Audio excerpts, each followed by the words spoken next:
Welcome back to the Fighters Forecast. This is UFC Vegas 96, and I'm going to break down this banger of a card for you guys.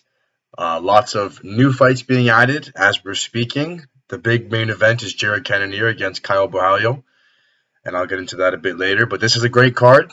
I'm going to make you guys some money. Let's go.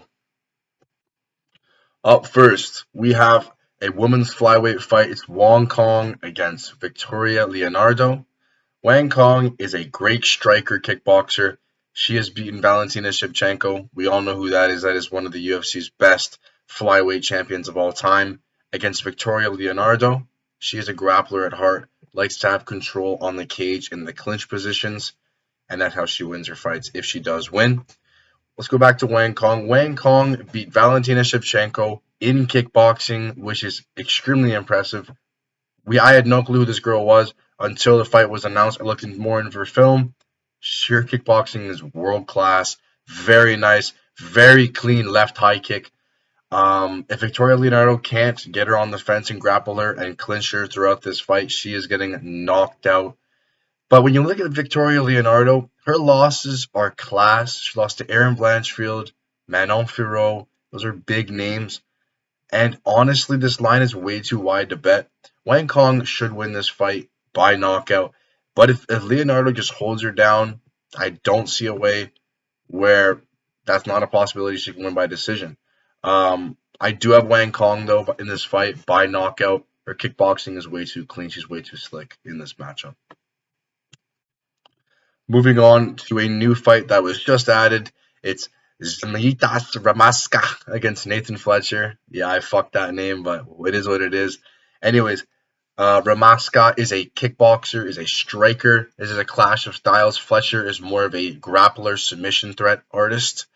Jamaskas has very good striking, clean boxing, clean 1-2 down the pipe. Very nice leg kicks on Jamaska. Fletcher is more of a grapple, and I will rear naked choke you. Submissions are very good on Fletcher. I believe Fletcher will have his way with Ramaska. I think he can avoid the strikes of Ramaska, get to the clinch, get to the ground, and submit Ramaska in this matchup. Give me Nathan Fletcher. Up next, we have Jacqueline Cavalcanti against Josephine Nunez. That is a bowling ball. She's 5'2" against a 5'8" fighter in the bantamweight division. She's extremely undersized, and all she does in her fights is throw haymakers of left and right hands over the top. She's not technical at all, but she is an absolute animal when she's in the cage. She's fighting a very technical striker in Jacqueline Cavalcanti. Very good on the feet, great timing, great space awareness. And against a girl like Josiane Nunez, she's going to pick her apart on the feet. Just the spacing is not going to favor Josiane Nunez whatsoever. She's way too short. Cavalcanti's going to rain jabs down from the top, and she's just going to get picked apart for 3 straight rounds. This is Jacqueline Cavalcanti by decision. Up next, we have a banger of a fight at lightweight. We have one of the guys I like a lot, Vyacheslav Borshev. He just got fucking shit on by Chase Hooper in his last matchup. See, I wouldn't have a problem. Chase Hooper submitted him in the end. I wouldn't have a problem with that if he just got taken down and submitted. But Vyacheslav Borshev is supposed to be an exquisite kickboxer. He got dropped by little boy Chase Hooper. I want you guys to go look up Chase Hooper on Instagram, on Safari. He looks like a little kid, bro. I swear he looks like he's 16. That's no hate on Chase Hooper. The guy's class. He just looks like a 16-year-old. And this exquisite kickboxer and Vyacheslav Borshev got dropped multiple times in that matchup. It was shocking for me to watch, shocking for Christo to watch as well. We thought Borshev was going to pick him apart. Maybe he would get submitted, but he just got picked apart in every aspect of fighting. Please watch out for Chase Hooper in the future. He's fighting a guy in a James Lawn top. He's pretty much just a dog. Comes forward in your face. Lots of heavy hand striking, precision striking, and he just wants to make your life a living hell. James Lantop is just volume, always in your face. And when you put Borshev on the back foot, he is worse than when he's coming on his front foot. James Lantop is a very live dog in this spot. I still have to go with my boy Borshev in this matchup, though. Give me him by decision or KO. We then have Zachary Reese against Jose Medina. Myself and Cristo both sniped Zachary Reese last time he fought as an underdog. That was our underdog pick of the week. He cashed for us, knocking out Julian Marquez in 20 seconds. Me and Cristo are very high on this guy. It was a bullshit loss that he had. Got slammed on the ground. Absolute bullshit. This guy is complete in UFC. Great arm bars. Great off his back for submissions. Has good striking as well. And against a trash can like Jose Medina, he's going to put this guy's lights out. Clean cut. Just Zachary Reese is disgusting. Please watch out for this guy in the middleweight division. 6'4", 185 pounds. This guy is a monster, and he'll be drinking a beer after that fight for sure. Give me Zachary Reese by KO. Another new matchup that was added. It is Dennis Brazuca against Francis Marshall. The first fight was Dennis Brazuca against Danny Silva. Danny Silva had to pull out. Francis Marshall gets put in.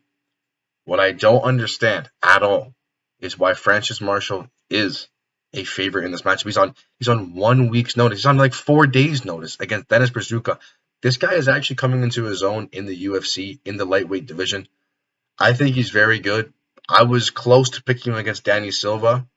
Obviously, I didn't do that, but I'm definitely picking him against Francis Marshall. I don't think Francis Marshall's that good at all.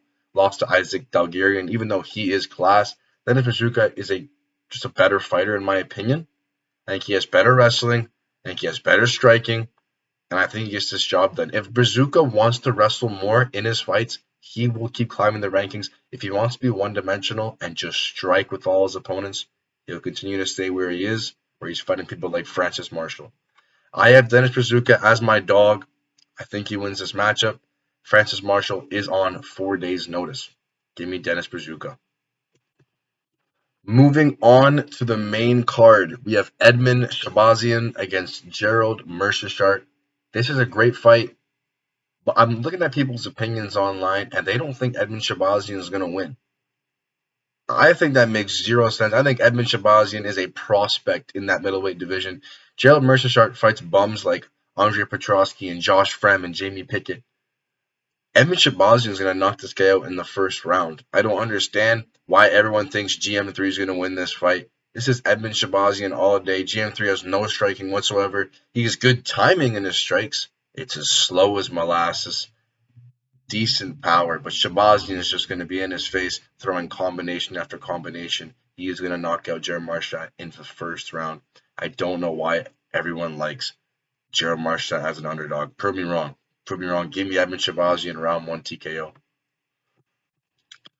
Moving on to Michael Morales against the punching bag and Neil Magny.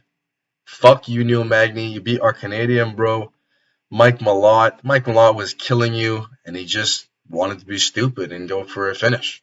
He could have just had a dominating fight against Neil Magny, but he wanted to go for the finish, and he paid for it. Neil Magny put him out in that last round when he needed to in the last like 20 seconds, and he won that fight. Everyone in Canada was cheesed. He's fighting Michael Morales. Morales should win this fight, just like Mike Malott should. He has better striking, better wrestling, just better in fighting. He should win this matchup. The line is way too wide for my liking because Neil Magny always seems to come back and haunt your parlay. Neil Magny is just a punching bag. I don't know how he won against Mike Malott. I'm still mad to this day. I mean, give me Michael Morales in this matchup. He's way too complete for Neil Magny. Another new fight added. It is Khan Offley against Myron Santos. This is the TUF finals. This is the featherweight title fight for the Ultimate Fighter. Khan Offley against Myron Santos. This is a great matchup. Myron Santos is going to win. I can see how people like Khan Offley as an underdog. He's a good striker. He's an Aussie. Great chin on him. Myron Santos is way more complete. He can sub. He can strike. He can grapple. He can do everything in the UFC. This guy is going to be dangerous in the featherweight division coming forward. Myron Santos is going to be my pick. Any way he wants, he gets this job done. We then move on to another one of the Ultimate Fighter finals in the middleweight division.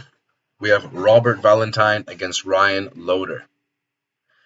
Let me start with Ryan Loder. Ryan Loder is probably the most boring fighter I've ever laid my eyes on. This guy is trash. He throws 10 significant strikes per round. This guy sucks. Sorry, not per round. Sorry, per fight. Ryan Loder just tries to get you down to the ground and lays on you. He lays and prays.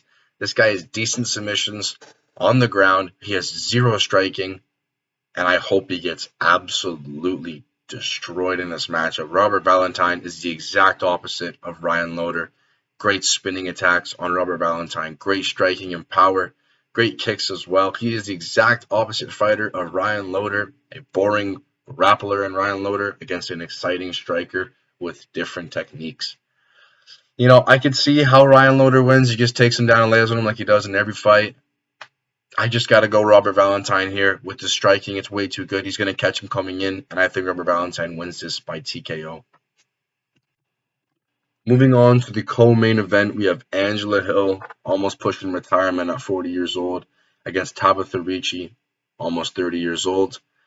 These are very similar fighters, in my opinion. Angela Hill is obviously older. She's very complete. Don't let the record fool you. She's very complete. Great ground game, great pressure, and just got a submission win in her last fight against a forward pressure fighter in Tabitha Ricci. She has great grappling, great volume, great pressure, and I believe she gets this fight done. Not because she's the better fighter, but because she always moves forward regardless if she's getting hit or not, and that plays a big role in the judges' scorecards where I see this fight going. I think Ricci has better volume in this matchup, just marches her forward, clinches her against the fence, little 1-2 strikes on the fence, takes her down, has control time, and she wins this fight. Give me Tabitha Ricci in this matchup.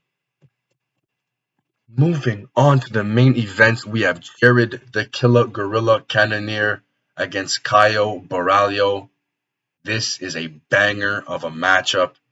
It got announced pretty late, to be honest, so I don't know if these guys are on short notice, but this is a banger of a matchup. Everybody knows how high I am on the Fighting Nerds team with Caio Borralho, with Mauricio Ruffi, with Jean Silva, and with Carlos Prats. Those four fighters are in all my hype trains of the divisions. Caio Borralho is one of the most complete fighters in the middleweight division. His jiu-jitsu is world class. His hands are getting better and better as he fights. Caio Borralho is stepping into his zone.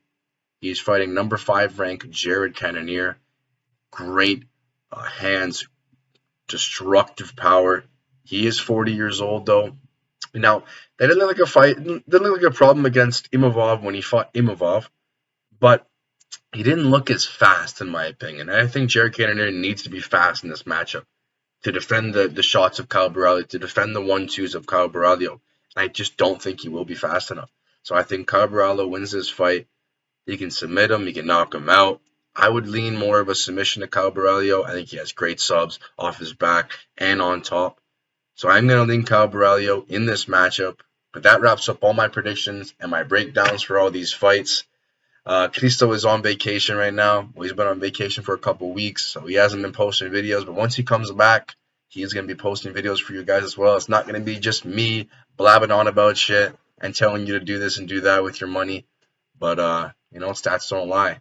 I had Dricus Duplessis last week. We cashed money again. And you know what? Another great card here. So, thank you guys for listening. Hopefully you guys make some money. Easy.